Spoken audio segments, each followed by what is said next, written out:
Assalamualaikum warahmatullahi wabarakatuh. Perkenalkan, nama saya Depi dari Fakultas Ekonomi dan Bisnis, Prodi Manajemen. Di video ini, saya akan menjelaskan secara singkat mengenai sejarah komputer. Sejarah komputer. Bagian A, pengertian komputer. Komputer adalah alat yang dipakai untuk mengelola data menurut pemerintah yang telah diprogram. Kata komputer semula dipergunakan untuk menggambarkan orang yang pekerjaannya melakukan perhitungan aritmetika dengan atau tanpa alat bantu, tetapi arti kata ini kemudian dipindahkan kepada mesin itu sendiri. Bagian B, awal munculnya komputer. Komputer pertama kali ditemukan pada 1822 oleh seorang ahli matematika asal Inggris, Charles Babbage. Mulanya, Babbage bermaksud untuk menciptakan sebuah mesin hitung bertenaga uap yang dapat menghitung tabel angka.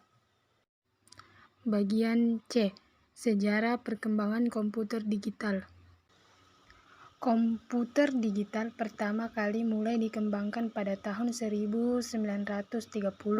Pengembangan mesin komputer digital pertama kali adalah Alan Turing, yang juga merupakan seorang peneliti matematika. Ia berhasil mengembangkan sebuah mesin yang dapat menjalankan sekumpulan pemerintah. Mesin itu disebut Turing Mesin. Perkembangan komputer itu sendiri memiliki 5 generasi. Generasi pertama pada tahun 1940 sampai 1959 hingga generasi kelima yang dipelopori oleh Jepang. Dari 5 generasi tersebut memiliki ciri-ciri yang membedakan. Berikut penjelasannya. Generasi pertama. Komputer generasi pertama memiliki ciri-ciri utama yakni ukuran fisik yang besar. Karena ukuran fisiknya yang besar itulah maka memerlukan daya listrik yang besar juga. Adapun komponen yang digunakan adalah berupa tabung hampa udara. Data dapat disimpan di magnetic tape dan magnetic disk. Generasi kedua. Komputer di generasi kedua menggunakan komponen berupa transistor yang lebih kecil daripada tabung hampa udara. Meskipun begitu, kapasitas memori utamanya cukup besar dengan proses operasi yang lebih cepat. Selain itu, komputer di generasi kedua juga memiliki kemampuan proses real time dan time sharing. Generasi ketiga.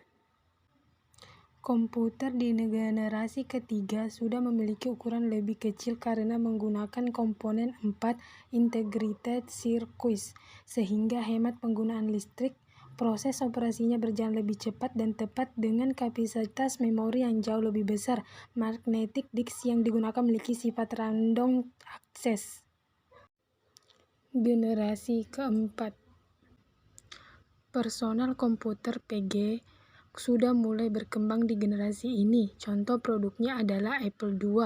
Memori komputernya sudah menggunakan bentuk chip dari mikroprosesor dan semikonduktor dengan teknologi Large Scale Integration (LSI) yang juga disebut dengan Bipolar Large Scale Integration. Generasi kelima. Komputer generasi kelima dipelopori oleh negara Jepang, telah menggunakan Very Large Scale Integration dan Artificial Intelligence supaya komputer dapat memecahkan masalah sendiri. Selain itu, komputer pada generasi ini juga mempunyai jutaan warna dengan resolusi yang sangat tajam. Itulah tadi penjelasan singkat tentang sejarah komputer. Sekian dan terima kasih.